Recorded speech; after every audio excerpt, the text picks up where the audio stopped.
না হাদিয়া দাও, টাকা পয়সা দাও। সাহাবারা যে ব্যাপারে দেওয়া শুরু করলো। আবু বকর সিদ্দিক রাদিয়াল্লাহু তাআলা ঘরে চলে গেলেন। তার ঘরে যা ছিল সব কিছু এনে নবী সাল্লাল্লাহু আলাইহি ওয়াসাল্লামের চাদরে দান করে দিলেন।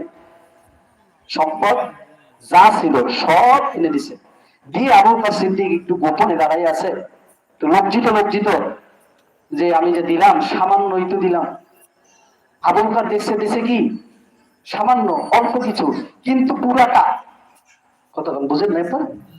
দেশে কি পুরাটা, কিন্তু দেখা গেছে কি হয়েছে সামান্য।